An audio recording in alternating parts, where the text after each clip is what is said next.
The German philosopher Friedrich Nietzsche criticized morality in a way that mirrors the Taoist view that moral values were created only to serve certain people's desire for power.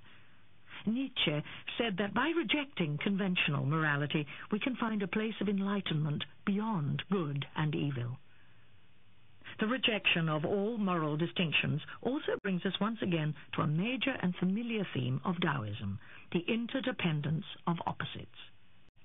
This means that the world cannot be good without also being evil, and it cannot be beautiful without being ugly. For these opposites mutually depend on each other, and they take their meaning from each other. So if you want what is good, you must accept what is evil. A Westerner might describe this as two sides of one coin, or the fleas that come with the dog. The interdependence of opposites is also captured perfectly in the yin-yang diagram, where two equal and opposite shapes are combined into a complete circle.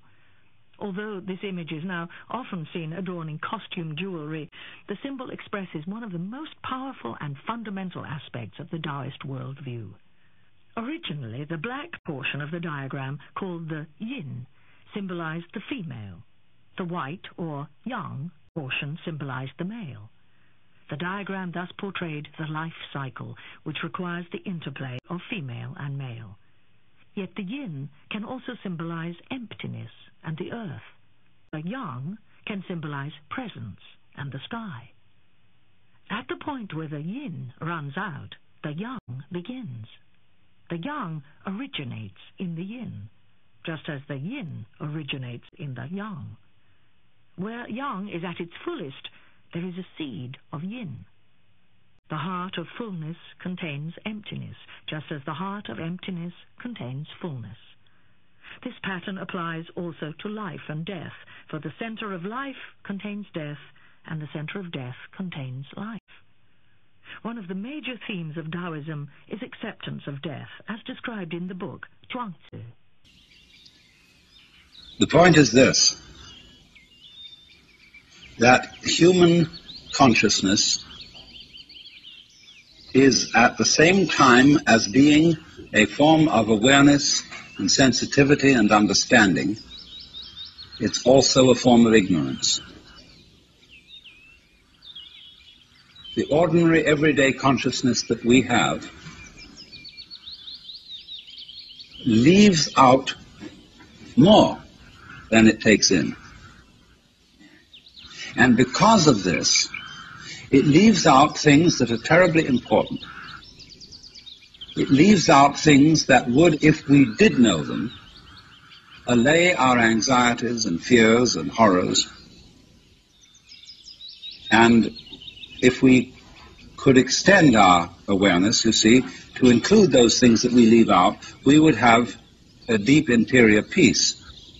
Because we would all know the one thing that you mustn't know, you know, according to the rules of our particular social game.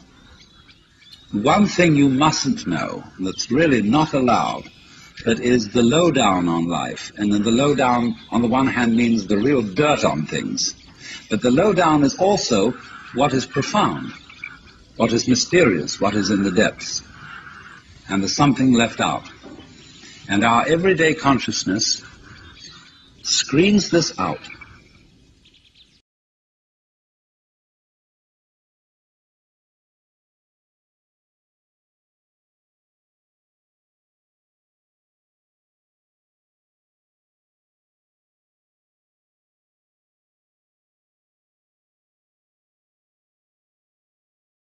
There is something that is real. There's only one thing that is real, and everything is that reality. And he's not making this up himself.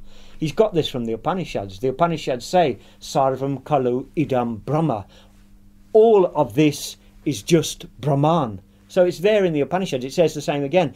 I am Atma Brahman. Yourself is God. So what Shankara is saying is there is only one reality. And when we perceive diversity in the world, that's illusion. We're making a mistake. So we're seeing something that is real, but we're not seeing it as it really is. It's really there, but we're misidentifying it. So I'm looking here and I'm seeing individuals. I'm saying you, and I'm saying, I know names, faces, etc. But I'm making a mistake ultimately. What I should be seeing is I'm just Brahman. All of it is Brahman. The variety is an illusion. Now that sounds a little bit difficult to accept, and Shankara's thought is far more subtle than probably I'm representing it, because he's not actually saying that the variety we perceive when I shake hands and say how are you, that's not just a complete, I don't know, a sort of false world, a dream world that I exist in. But what he's saying is it's a contingent reality. There are levels of reality and levels of realness. So this is real, but it's not absolutely real. It's somewhat real. And what we have to do is go through the somewhat reality to attain the absolute reality. And the absolute reality is the understanding that I myself am God. So you can see there the implications in terms of practice, which we'll talk about another time. But in a sense, for Shankaracharya, and indeed for the Upanishads, Yajnavalkya in the Brihadaranyaka makes the same point. What's the point of worshipping God? There's no one to worship.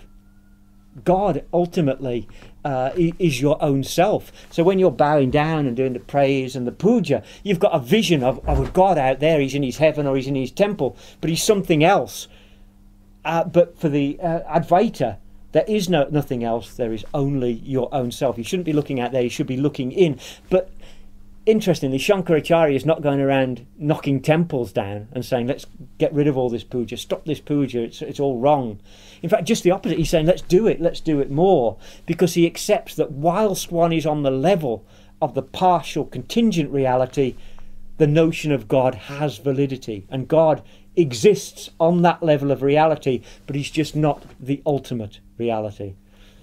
It's a subtle system of thought. I hope that makes some sort of sense. But you see, once you're in that position, once you know that you know, and you know you're alive, and you know you're going to die because you can predict, you feel you've lost your innocence. Something's gone wrong. This, in the Christian tradition, was the knowledge of good and evil.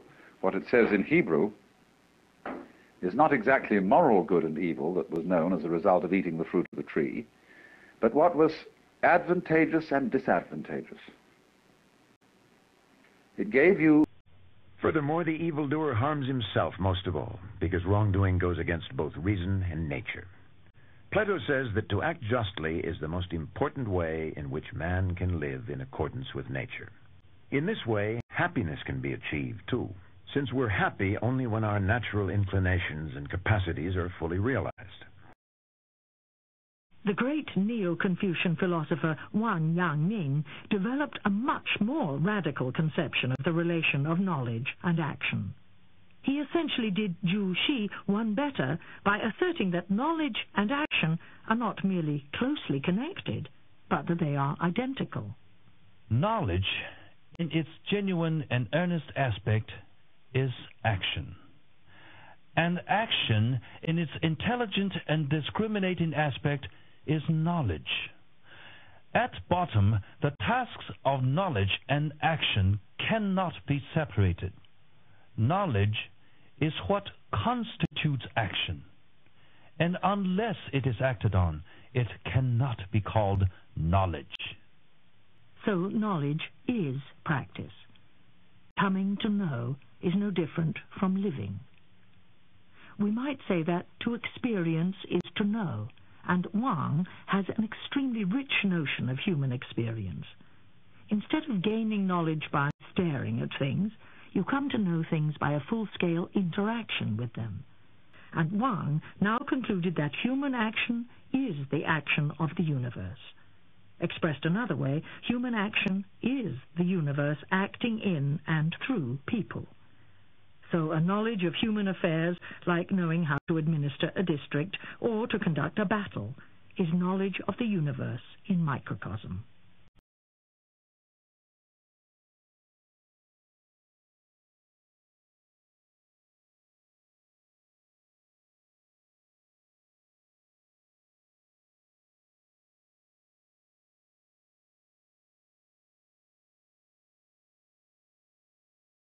It means that to read history is to find out the deepest principles of the universe.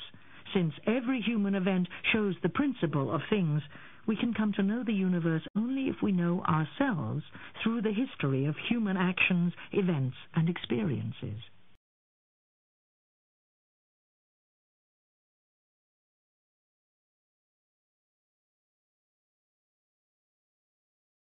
Affected by the hour or the drinking, as the narrator of the dialogue tells us.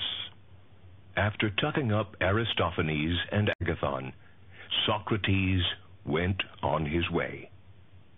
He stopped at the Lyceum for a bath, and then spent the rest of the day as usual.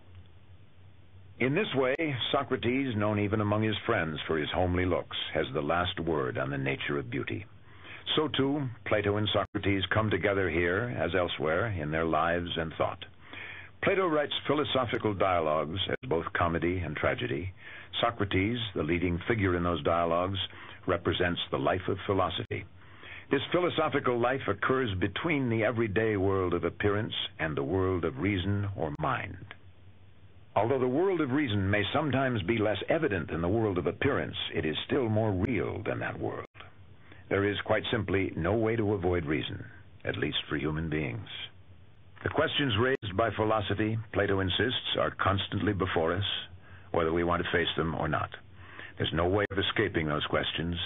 There's no way of putting an end to them.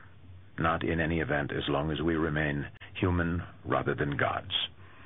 So too, philosophy, which begins in wonder, also continues in wonder. And we are ever reminded of this by the way that Plato's dialogues lead us to ask not only Plato's questions, but our own as well.